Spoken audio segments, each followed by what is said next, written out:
Hello! Today I have decided to just kind of chat about some stuff on camera while I do my makeup because I thought, why not?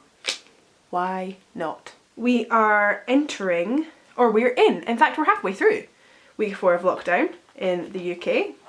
I mean, that kind of feels good in some ways, but also in other ways we don't know if that means that we are a quarter of the way through, halfway through, nearly done. We don't know when this is going to end.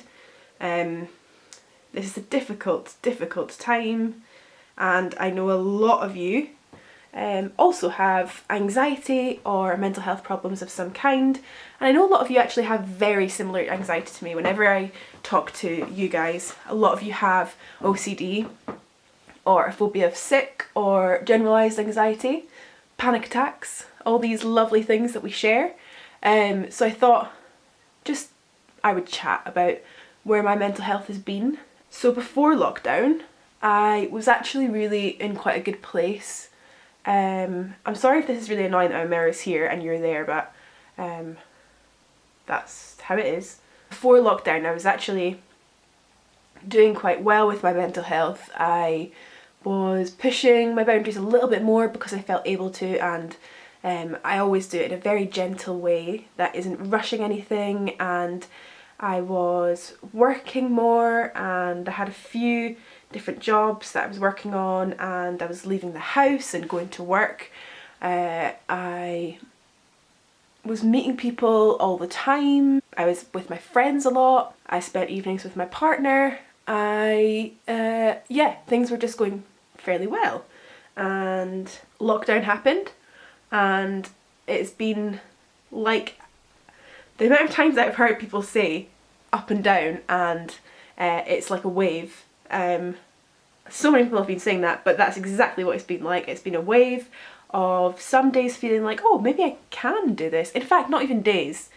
Like a few hours of feeling like maybe I can do this, and a few hours of like, oh my god, what is happening? And then a few hours of feeling like distractions, and it's just constantly don't really know where I am. I might feel completely different at the end of this video than I do right now. And that's just the way it has been, because we just don't know what's happening. We've never been in this situation before. We don't know what the best thing is, really. We don't know how we should be acting, whether we should be distracting ourselves or whether we should be resting, or whether, you know what I mean? It's just like, what should we do to fill this time that we're in lockdown? Well, this has never happened before, and so we can't look at people that have been in this situation before and see what worked for them, and you know what I mean. We're all just learning. I live on my own, so I have not seen anybody for 4.5 weeks, except I've occasionally seen my parents when they've dropped off food.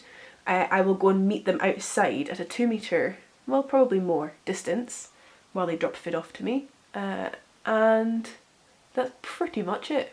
I have seen people when I've been out for my daily walks. In the UK, we are allowed to go out for one daily walk. You should not be going to the shops at all, really, unless you really need to. So kind of, if you just don't have one ingredient for something, then make do, and then try and go to the shops as little as possible. So whenever my mum's been going to the shops, I've been getting her to just pick some stuff up for me, so that I don't have to, and there's not like 2 people going. But I have gone to the shops a couple of times, to just the shop that's near me, when I've had to. It's a really difficult balance to strike between staying as safe as you possibly can, which basically means not going out at all. If you can do that, that would be great. But also, I have been going for my daily walks because I've needed to. I don't live with anybody else, so I really feel like it's really important for my mental health to be able to go outside. I'm very lucky that I live so near a beach, so I can go down there and be very distant from people, so I'm very lucky for that. A lot of us are seeing how much we have, even within this lockdown. We have so many things that we always take for granted, and it's just a beautiful thing. That's one of the positive things coming out of this. Another phrase I've heard a lot of is a new normal, and that is kind of what's happening. We are creating this new normal. No, but I don't think there's anybody whose life has stayed the same, really.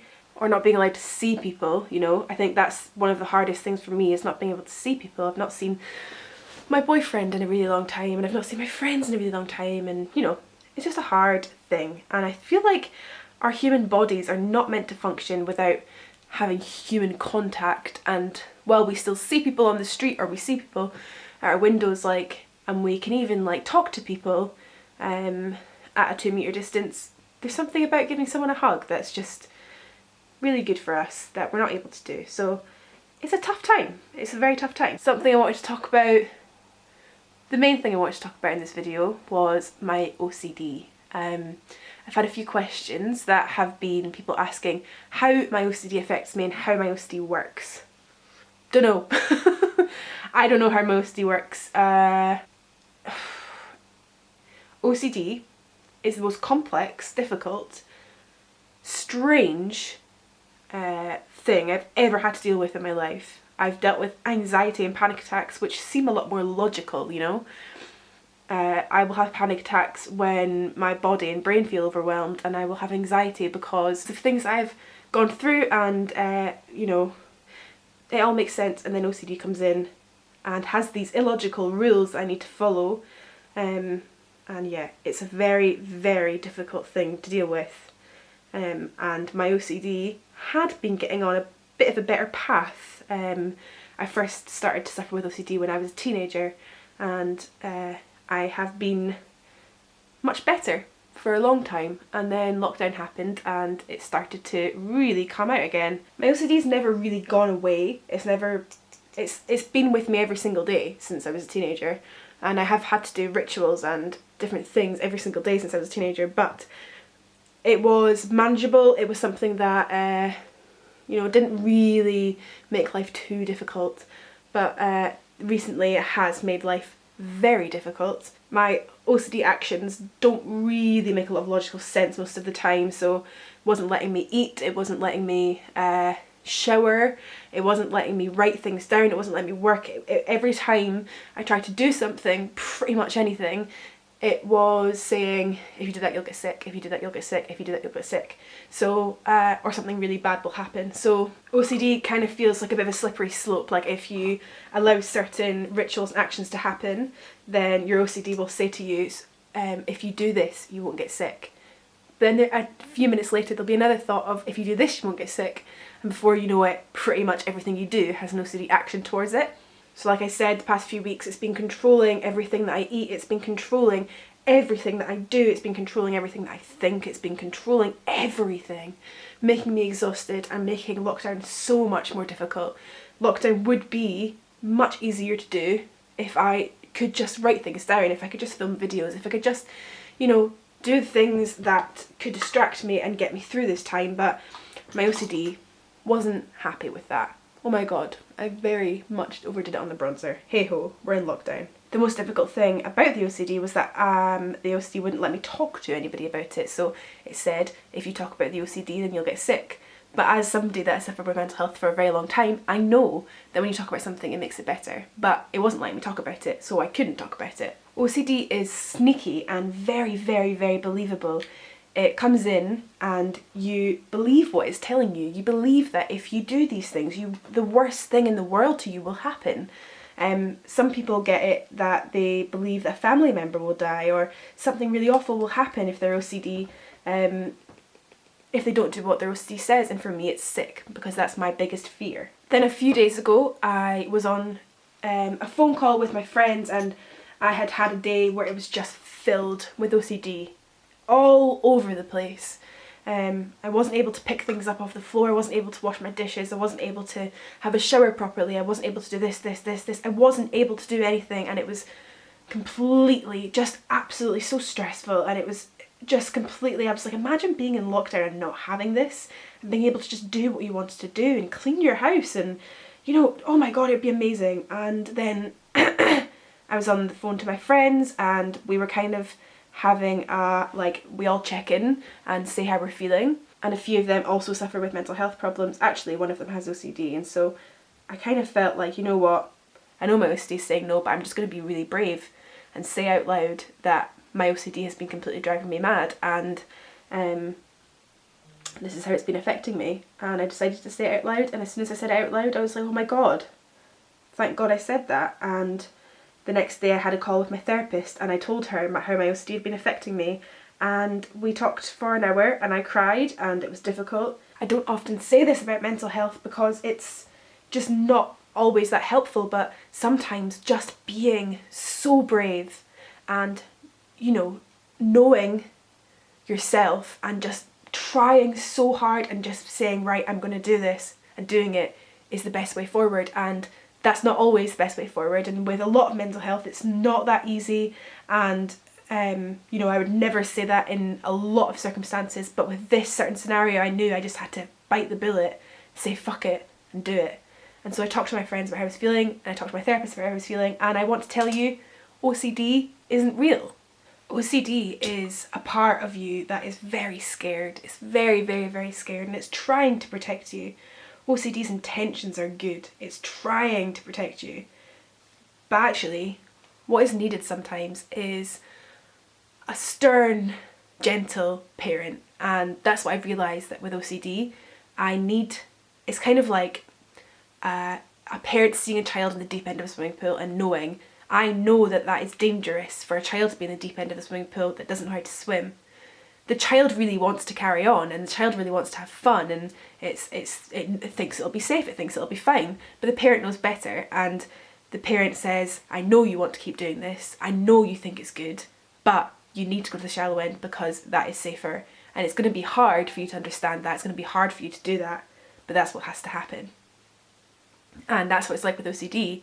It's like, I know that you think this is going to be helpful, I know that you think this is what's meant to happen, I know that the OCD has got good intentions, but right now it's not helpful, and it's scary to have to stop doing these actions. It's scary to think about the repercussions of not doing these things, but I know logically and deep down, the thoughts aren't true. The thoughts are there because I am very anxious. The thoughts are not going to happen. There is no way me touching this table can make me sick. There is no way putting on makeup can make me sick. Bringing logic into the situation is really helpful for me. OCD isn't as simple as just saying, okay, I've decided I'm not going to have OCD anymore, so I'm just going to not have it. The past couple of days I've decided to, when my OCD says I can't do something, to do it anyway. And that is extremely difficult. And it might not be the best course of action for you. Like, everybody is very, very different, and OCD is very, very different to everybody that experiences it. All I know is my OCD was getting out of control, and something had to be done so that I could have a functional life, especially with everything that we're going through right now. And I do feel like I'm in a position where I can try my best to hear the voices and to hear what my OCD is saying, and to understand the rules that are coming, and to say, that doesn't make logical sense. I know that it feels like it does, and I know OCD that you are trying to keep me safe, but right now you're not being helpful. And like I said, that's not easy. It's not that I can just one day stop doing the OCD actions and then the next day I'm cured. It's going to take a really long time of me repetitively talking to my OCD, me repetitively doing the things it's telling me not to do, to actually be able to, you know, get somewhere with it. But that is my kind of plan of action, is to, maybe things will get more difficult before they get better, but that's what I'm going to do. Okay, I've pretty much done my makeup now. Yeah, this was a lot of chatting, and I really, really hope that if you're somebody that is watching this with OCD, you can maybe just let it sit for a while, what I've said. Maybe you're not you're not ready and you don't want to start to relieve OCD actions, because I know I wasn't ready like a few months ago, definitely wasn't ready a year ago, and this is something that you kind of need to come to by yourself. But I hope that maybe you can sit with it for a while, and I know this time is very difficult, and whatever you are doing that helps, then, and it's healthy, then keep doing it. If you are needing to sleep more, please sleep more. If you are needing to rest more, please rest more. If you are finding that watching TV more is helping you, please do it without guilt. This time won't last forever. I know I said earlier that I'm not sure if we're halfway through, a quarter of the way through, whatever. I reckon we're in the middle. and I reckon complete lockdown will probably end in a month maybe. I don't have the answers, but I think we are further through than we think we are, and we just have to keep going and taking it a day at a time. And yeah, thank you very much for watching this video. I really hope that you're doing well, and I'll see you soon. Bye!